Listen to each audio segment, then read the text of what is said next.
They say it takes 10,000 hours to master a skill. Well, I'm a nerd enough to the point where I spent the last 4 years editing. In this video, I'm going to be giving you the 5 lessons that I've taken away so that you can learn them without going through it the hard way like I did. And these are the lessons that I had to learn to go from me editing as a hobby all the way to me now doing it full time for the largest channels in the world, and I've charged over $1,000 per video. The first lesson, if you want to make that transition, remember that the editing isn't for you. If you're anything like me, you sort of got into editing just as a hobby, doing it for fun, but the problem that comes about because of this is you forget that just because you like it doesn't mean someone else will. And especially when you're watching over your own video, just a small couple second section you'll watch 50 times before actually moving on, you forget to take a step back and ask yourself, is this even watchable as an entire video rather than just a couple frames at a time? In fact, me and another one of my editing friends, me and him have this inside joke, which is editors who try to edit not for their clients, but they're editing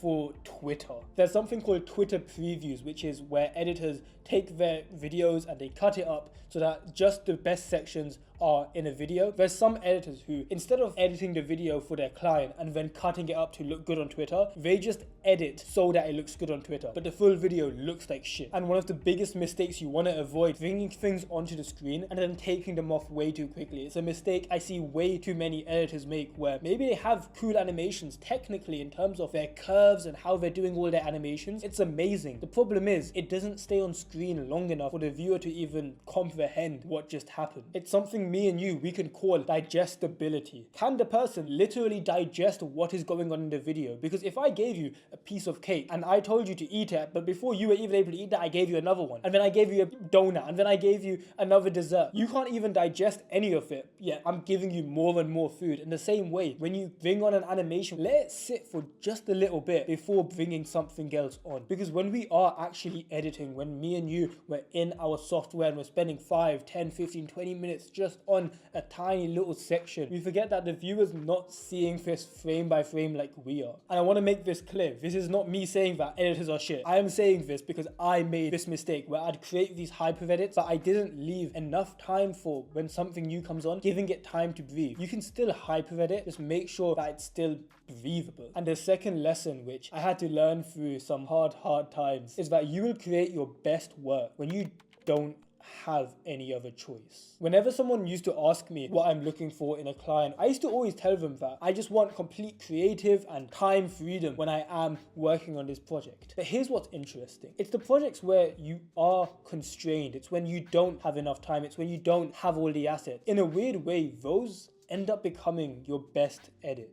Let's be honest, there's been a time where we have a deadline coming up and we have 1 or 2 days because we left it till the last day again, and we end up banging out that video and we look back at it and we're saying, wait, this is genuinely a good ass video. If anything, it's one of my best. So in a weird way, having things that hold you back conventionally make you a lot better. When I was first starting editing, I had some shitty laptop that honestly my dad got me just for schoolwork. It didn't have a GPU or anything, but I used it and it lagged like crazy. But here's the thing, I had to learn the best ways how to improve my performance and create animations in a more efficient way. So in a weird way, me having a crap computer made me a better editor. How much better do you think I was when this constraint was finally lifted off of me? Let's give another example where constraint actually creates creativity. Let's say that there's not enough footage for the animation you want to make. Well, you gotta bring in your own assets. Oh, you've never done that before. Guess what? This is how you learn. In a weird way, you not having something has made you and forced you to become more creative. Desperation is the mother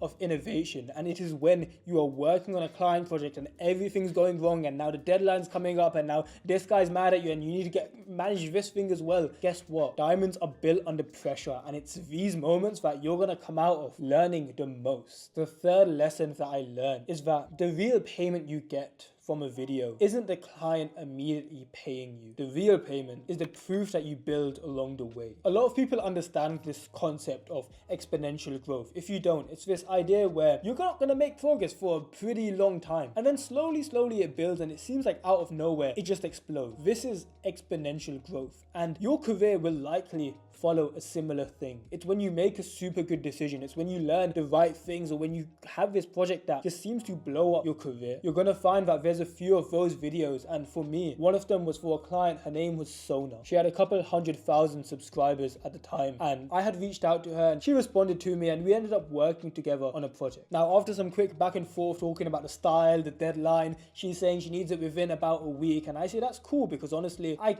can manage that. She sends me the footage, and a few days in, it's going amazing. A few days later, it's coming up to a deadline, and I know I'm not getting this shit done. I'd pretty much just started on the light effects, and the deadline's the next day. Now, I know with this video, I can just rush it and get it done. But this video was different because for some reason, I had this almost feeling inside where I knew this video had so much potential that it felt wrong for me to even try rushing this. Now, I was stressing out because I didn't know how to put this. I mean, I promised her I'll get it done within a week, and now if I tell her I can't, I'm gonna look like a liar. What if she wants a refund, all of this stuff? But then I finally managed to man up, grab my fucking balls, and go up to her and say, Sona, listen, the video's coming along well, but I'll be totally honest, I am not going to be able to get this done. I think I could make an absolute banger with this. Is it cool for me to have another week? Now, I send that message, click send, and I wait for a response. Pretty much shitting myself.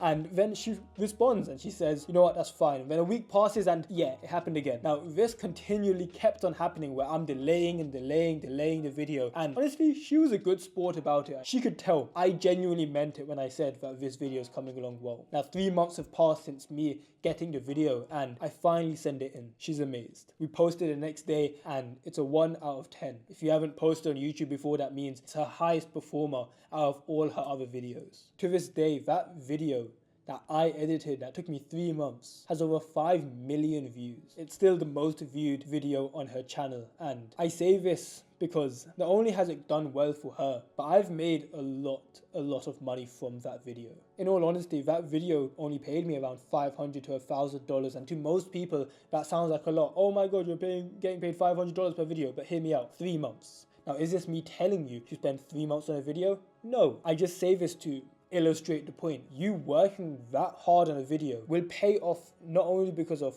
the actual payment from the video, but now you have something to not only post, but put on your portfolio too. That video was 2 years ago, and I still use that video in my portfolio, and it still gets me clients, and it still gets me people who are now willing to pay me $1,000, $2,000 per video. Now you can scale this down to whatever you're at. Maybe you're charging $50, $100, and you want to get to $300, $400, $500 per video. You're not going to get that by treating your $100 clients as $100 clients. You need to treat $100 clients as $500 clients, and then when you post that work, then you'll start attracting $500 clients. Like, one of the things that pisses me off so much is when people say, oh, I would try on a video, but I just don't get paid enough. You know what? It's a free video. It's a free trial, or he's only paying me X amount of dollars. I'm like, it doesn't matter about how much the guy is paying you. I'm going to assume that you want to raise your prices. If you want to attract $1,000, $2,000 clients, or even someone who's just a couple $100 more than you right now, you're going to have that type of work already. Now, how can you already have $500 per video work when you haven't had that client? You treat your current clients or your current videos as if they're paying that much.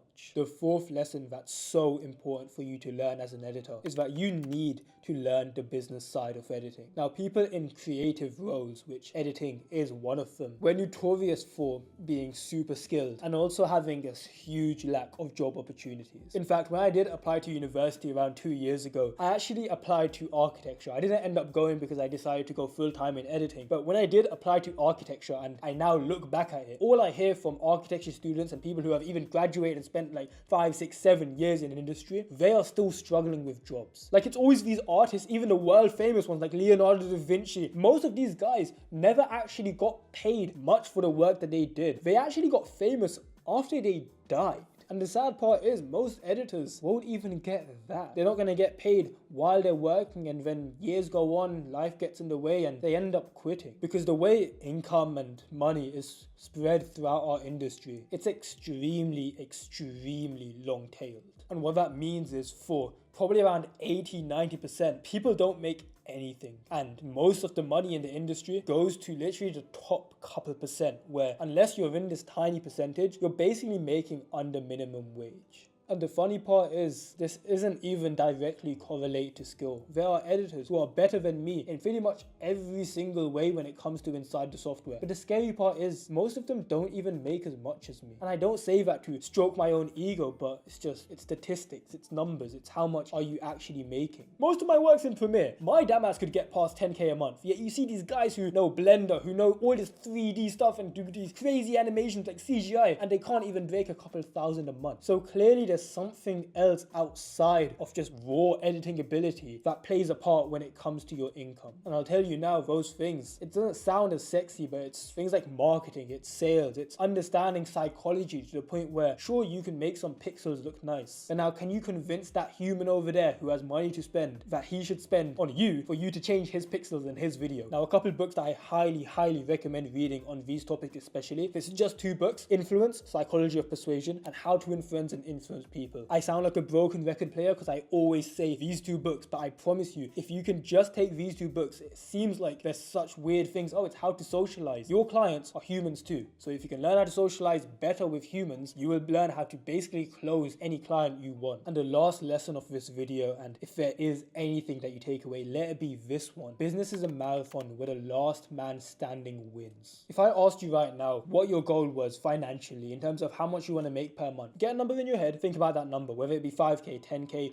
2k, whatever that number is, what would you be happy with? And now ask yourself, would you still be happy if you hit that number for 1 month and then the next month and forever after that you never hit that again? The goal was never to have 1 or 2 good months. The goal was to make a lot more money per month consistently and sustainably. Because in a weird way, once you learn how to make money from editing, once you learn the client acquisition side, once you learn the workflow, all that stuff, none of it actually matters if you can't continue working. So in a weird way, you gotta treasure the vessel. You gotta make sure that the body that you have is actually capable of continuing to work. Otherwise, you see these editors who have this grind period for years and they work so hard, and then they finally start seeing progress and then they burn out, and now they have to take a month off, 2 months off, they lose their clients, and here's the sad part: when they come back, they don't get them back. In fact, I remember having this argument with my friend, this is years ago. Me and him, we were both growing in the editing space, and we were talking about this concept of burnout, and we were talking about how we both deal with it. Now, he was telling me how he takes breaks, how he makes sure he focuses on other things, and maybe he takes a week off at a time, and honestly, valid. To this day, I can never tell someone how to cope with their stress. But when I did tell him mine, he did not agree with me. I've always been someone that says, I'm never gonna take a break longer than like a day. Because I'll be totally honest, if I decide to stop working, no one really gives a fuck.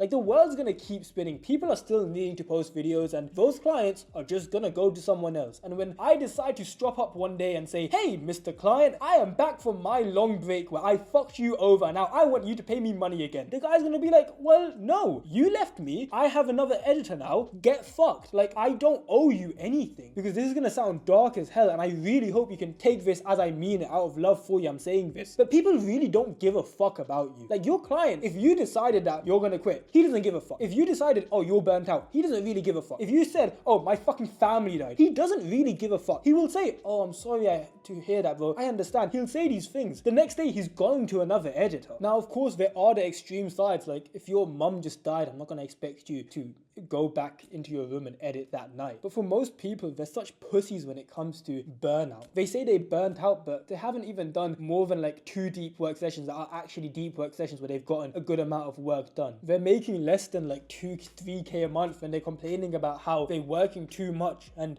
I need to relax. It's like, my brother, you're poor. The thing is, you can be broke or you can be busy. Fucking choose one. But if you are more like me, where you understand this is just how it is, here's my advice for you. Focus on your health. Because I've had so many times in my career where I tell myself, okay, I'm going to start locking in, I'm going to work a lot longer. You know what? Okay, I can't go see those friends anymore. Okay, I can work a little more, and then I'm not going to have time to eat that many meals. Okay, I'll work a bit more. Okay, I'm going to do less workouts. Okay, I'll work a bit more. And you know what? I don't think I'm going to go gym for the next few weeks. I'll work a bit more, but in a weird way, my work output goes down. So even while you go into those super grind seasons of your life, which honestly you should go into, it's where you'll grow the most, keep everything else at least at a maintenance dose, meaning just enough to keep it going. I've found for me, as long as I see another human outside of my family once a week, I'm fine. Will I want to see them every day?